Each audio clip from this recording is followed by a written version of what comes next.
সুন্দরবনের জীব বৈচিত্র্য রক্ষায় বন বিভাগের ধারাবাহিক অভিযানে সাতক্ষীরার শ্যামনগর উপজেলায় বিপুল পরিমাণ নিষিদ্ধ শামুক জব্দ করা হয়েছে। পরে এসব শামুক চুনা নদীতে অবমুক্ত করা হয়। সুন্দরবন একটা প্রাচীন সম্পদ, এই সম্পদগুলো আসলে গুরুত্বপূর্ণ, কিন্তু কে বা কাহারা রাতের অন্ধকারে বা প্রশাসন বা ফরেস্ট ডিপার্টমেন্টের মানে আসতে পারে অফিসের আসতে পারতে বা কিছু বিভিন্ন লোকের কারণে এই শামুকগুলো পাচার হচ্ছে এক প্রকার। বন বিভাগের অগোচরে স্থানীয় অনেকে এই শামুক তুলে বিক্রি করার কাজে নিয়োজিত।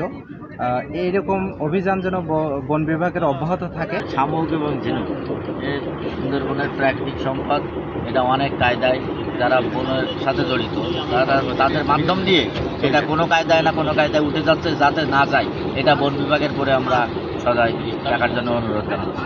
বাজারে বিক্রির জন্য কিছু লোক সুন্দরবনের নদ নদী থেকে শামুক কুড়িয়ে আনে। এতে নদীর স্বাভাবিক পরিবেশ নষ্ট হয়, মাছ ও অন্য প্রাণীর খাদ্য শৃঙ্খলেও সমস্যা সৃষ্টি হয়।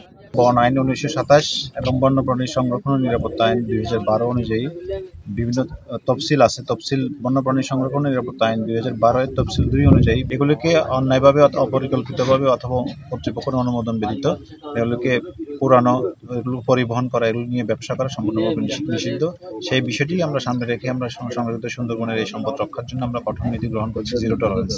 নিষিদ্ধভাবে শামুক আহরণ শুধু জীব বৈচিত্র্যকেই হুমকির মুখে ফেলে না, শিকারী প্রাণীর খাদ্য শৃঙ্খলও ব্যাহত করে। তাই বন বিভাগের এই ধরনের অভিযান সুন্দরবন বাঁচাতে গুরুত্বপূর্ণ ভূমিকা রাখবে বলে আশা স্থানীয়দের।